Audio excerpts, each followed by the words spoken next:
Welcome aboard the Expatability Chat Podcast, helping expat parents navigate the challenges of moving and living overseas, with Carole Hallett Mobbs, expat life mentor and consultant and founder of expatchild.com.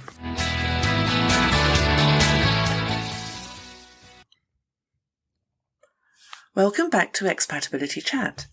This is episode 7, but I don't think it really matters because each topic stands alone and you just pick out the ones that you want to know about.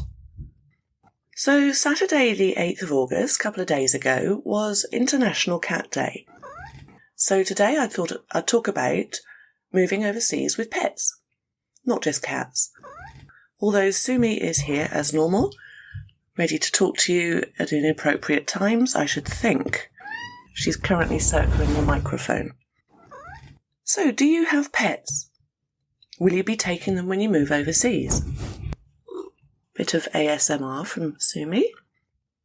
This is often a massive decision to make, especially if you're moving to a country with many rules and regulations about the importation of animals. Is quarantine a requirement? Also, what happens if your pets are old or chronically sick? When I say pets, by the way, I'm generally referring to cats and dogs, although it isn't unheard of for people to move abroad with other pets, including horses, which must be expensive, tortoises, and in at least one case that I can think of, a parrot.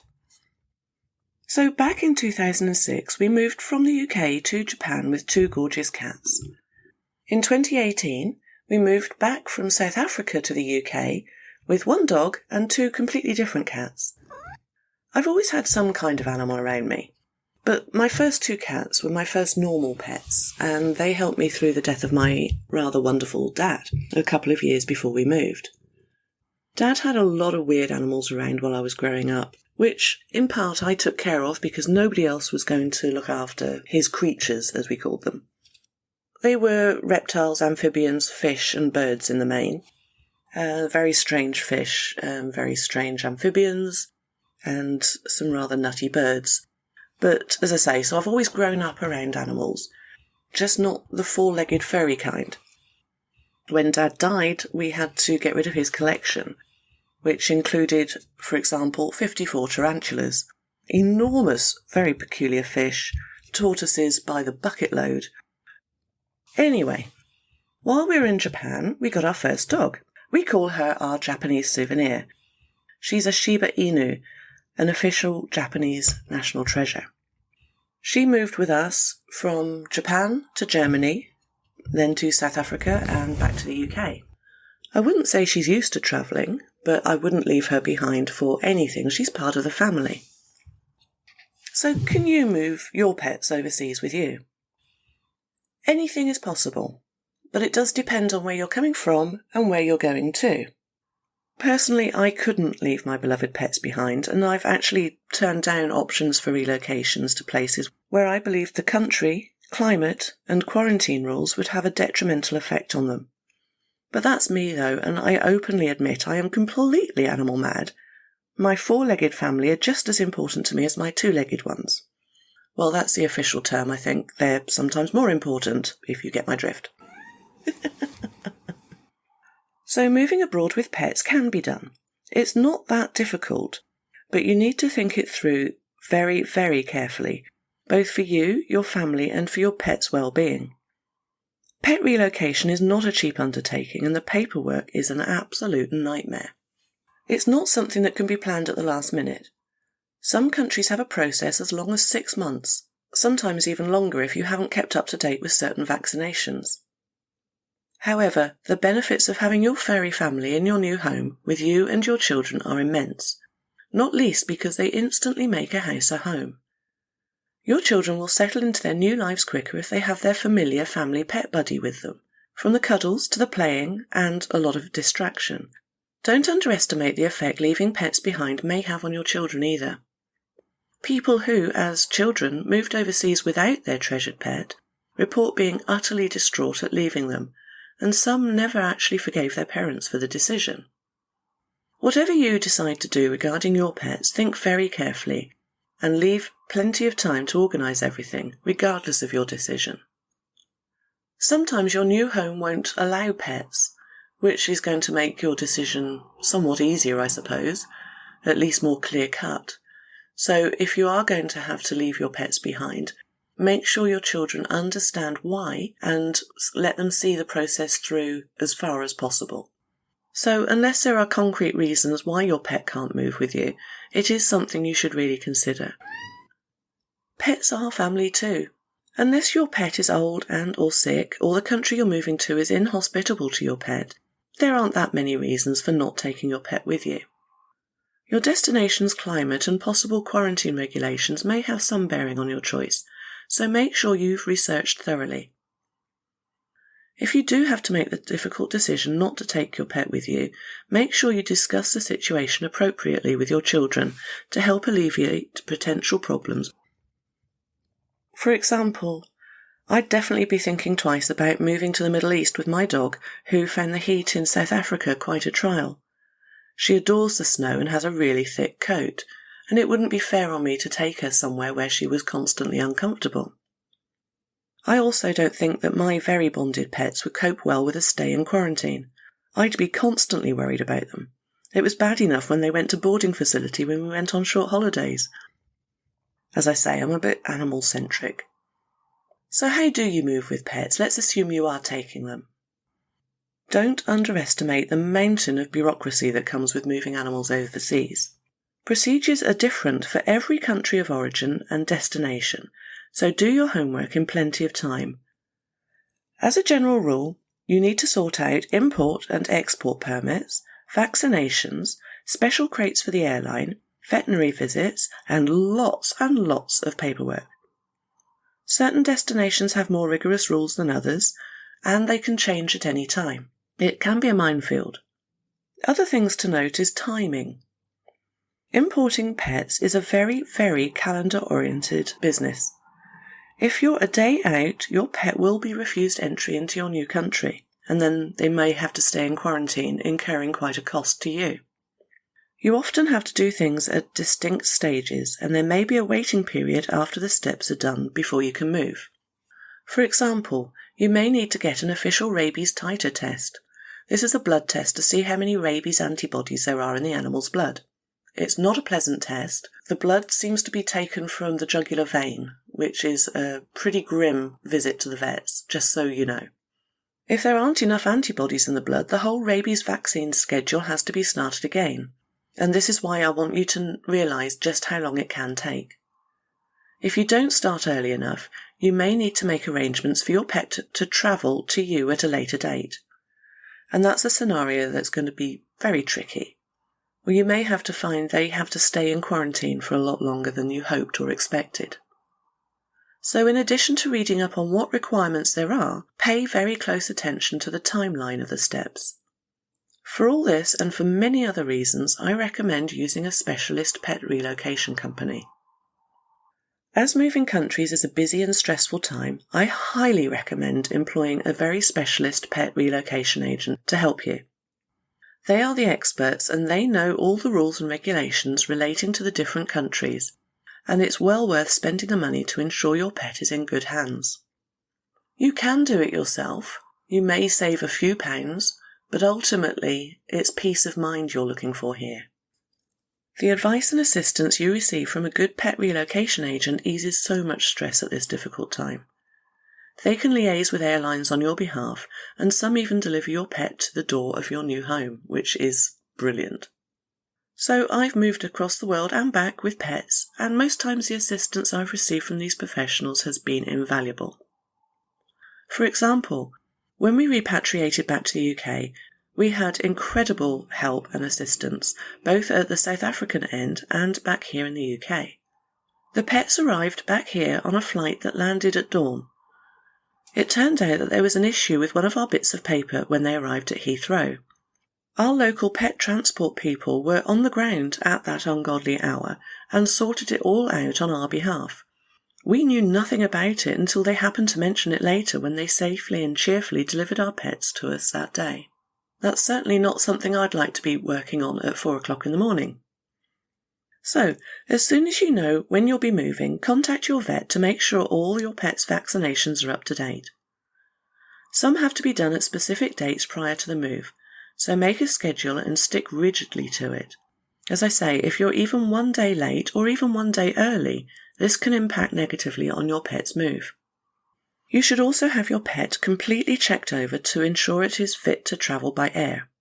Some dog breeds don't travel well, particularly short-snouted dogs such as bulldogs and pugs, due to their respiratory problems. So take professional advice. There are also different times of year you cannot fly your animal to certain destinations. So you can't fly to the Middle East in the summer, for example, and I believe you can't fly to Canada in the winter. But again, check your own destination. I can't emphasise just how important the thorough veterinary health check is before you consider flying with your pet. As I mentioned just now, I moved from the UK to Japan with 2 beautiful young cats, Inti and Raimi, they were called. However, within a week of our arrival, Inti had collapsed and eventually had to be put to sleep due to a devastating blood clot in his spine. He was only 2 years old. It turned out that my ex-vet in the UK had not actually performed the complete health check I'd paid for, and Inti was declared fit to fly. Post-mortem, I was told my cat had a massive heart condition that could have easily been picked up if properly checked. The vets in Japan were horrified that he had been passed to fly in the first place. Obviously, knowing this in advance would have saved a lot of distress for both the cat and me and my family. Research the various airlines for the pet relocation options. They all seem to have different regulations. Once you've decided on an airline, check the details for the crate your pet will need. Again, every airline has slightly different rules, but basically the crate needs to comply with that airline and government regulations and be the correct size for your pet. The crate should be large enough for your pet to stand, sit and lie down in a natural and comfortable position. It also has to be very secure. You don't want an escapee running around at an airport. It must have places for a little water and food and is generally held together by proper screws. The reason I mention the latter is that many crates are sold in shops claiming to be of airline standard, and they may not be. The other thing I've heard is also the wires must be close enough together so that your pet can't get their paws out through the wire. Anyway, if you get this part wrong, you may face the shock of your pet not being allowed on the plane, and you won't know that until you actually get there. Yes, this can happen, so make sure you get the right crate and go a little bigger if necessary. If your animals are huge, sort of Great Dane, Dogue de Bordeaux size, you may need to get the crate specially made for them. Get the crate in good time. This is so that you can get your pet used to the crate and happy and comfortable with it. Have the crate in your home for as long as you can so that your pet gets used to it. Pop in a favourite blanket, some toys, maybe a few treats, and let your pets explore it at their leisure. Never close the door on them, otherwise you may spook them just enough to make the chances of getting them in the crate voluntarily pretty much impossible. You can get pheromone sprays that may help keep your pet calm too, so it's worth investigating those. You're aiming for calm and comfortable. The journey is stressful for them, and that's basically because we can't explain to them what's happening. And your pet ID as well. Make sure your pet has a microchip. Some countries don't necessarily microchip their pets as standard. For flying overseas, get a microchip sorted and make sure it is readable by the type of reader that customs at your destination use. There are a few different types of readers around the world. Not all of them pick up all microchips, and not all microchips register with all readers. Nicely complicated, isn't it? Make sure their ID tag is up to date, and any online references that you have is also up to date. Also, make a label to go onto the crate with their name and details. So include the pet's name, your name, the destination address, and a telephone number. That might be a telephone number of your receiving agent. I create a sheet of paper telling any handlers what to expect with each pet. So with a dog, I had a poster, if you like, with a photograph, and the following. I am a Japanese Shiba Inu girl dog, and I am probably very, very scared. It's the noises that I hate most, and being away from my family. Please don't be offended if I don't eat any of the treats or food that you offer. I am stubborn and will refuse everything. Please just get me home as quickly and as peacefully as you can. Thank you. If your dog's likely to snap, please put that on your crate label. It's really important as the handlers may need to take the dog out at some point and need to know what to expect. Make up a file to carry with you containing copies of all the paperwork that you need, all the vaccination certificates and the microchip number. It's also useful to include a photo of your pet, details of its species, breed, colour and size. Keep a note of any relevant contact details such as your vet and your pet relocation agent. Keep copies online too, and keep copies of everything forever. When we moved from South Africa back to the UK, I needed, for government reasons, to find the dog, Kita's, original vaccine certificate for rabies, which she'd had in Japan. I had quite a job finding the original rabies vaccination certificate in order for the South African and UK import and export requirements. So yes, keep all animal paperwork forever. You may find it useful to keep a separate calendar for pet relocation matters, reminders on your phone, etc. So when it comes to packing day, you need to remember to keep your pet safe. It's a completely manic day with people milling around everywhere, lots of boxes in and out, loud noises of the tape ripping, and just general upset. With furniture all over the place and strangers coming and going all day, even the most even-tempered animal can become highly nervous. You don't want your pet to get hurt anyone else, or run away in fright. And in the confusion, that's very likely to happen and not be noticed. An ideal option would be to have somebody else look after your pets on moving day, whether it's with a trusted friend or family member, a pet sitter, or even putting into boarding for a short time. It will save a lot of stress for you and your pet. Collect your pet once all the trucks have left if you're staying in your home for a while. If you're leaving straight away, collect your pet at the last minute. Alternatively, most pet relocation services offer boarding near the airport, and this is really quite a useful thing to do. Because we've had problems with boarding and pet separation anxiety, or is that Carole separation anxiety? We always keep Kita on her lead in the house. I take her out for lots of walks if everything's going well on the day and if other people are around to supervise the packers. Yes, hello Sumi, you're back again. The cats, however, never really play ball. Thankfully, they're so well behaved, they stick around quite nicely, although we do have to haul Sumi out of the lorry on at least 2 occasions. Yeah, we do.